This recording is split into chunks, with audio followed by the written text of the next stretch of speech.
Yeah, that's intense, man. I was thinking about this, trying to kind of prep for this interview, and I struggle.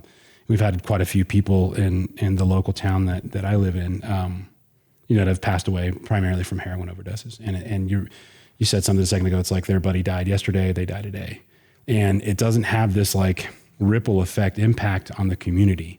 And that's what I don't understand. For me, having young children, like I'm a firm believer that at least at the very minimum, like in hopes to resolve it or hopes to make sure that it never happens as best to your ability is started at the house. And I'm not saying that all of these folks that I was close with that did ultimately succumb to heroin overdose and die, maybe were raised improperly, but it's hard for me to wrap my brain around why the addiction is there in the first place. Because, it's like, these people for years and, maybe they're a fuck up, for lack of better terms, or they did something bad, but it's like, why go to the drug? And so when you see some person die, I've had a lot of people be like, well, that should have impacted you, or it would have been great if you would have been able to be there.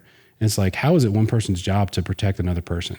Right. Like they've got to step up, I just think about my son, he's 10 years old, so here in a few years, it's coming real quick. Once he's out on his own, his friends are not going to be there to protect him. And it's not their job, but it is my job, at least at this point, to say, hey, here's the potential problems, be aware of them. And it stinks as a father to kind of have to do that, because I don't know if I still probably have never had a conversation with my parents about drugs ever.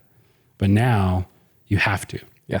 It's like, the times are changing and we're going to talk about this. We're going to sit down and it could be, watching a film that's a little bit more gruesome for a 10-year-old, but it's the reality that we live in, and it's kind of unfortunate. But, I don't understand that ripple effect, man. Have you seen any studies as to why that doesn't impact the local community, So there's a lot of people, you kind of touched on it a little bit.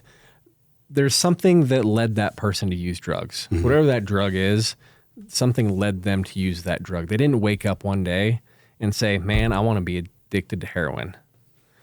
And people don't realize that. A lot of people in the communities look at a drug overdose, and instead of being like, man, that's too bad, like, what's going on in that kid's life? They say, you know what? He wasn't a contributor to this society.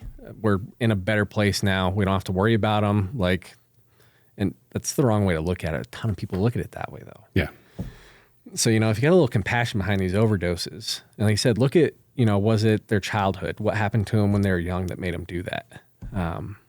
Was there an injury? They couldn't get their script anymore. Was that what led them to this? But there's, looking at what's left behind too. Mm-hmm. People don't think about the family that was left behind from that overdose. They just look at another dirtbag gone. Yeah. And we got to kind of change that perception, kind of wrap our heads around this a little bit.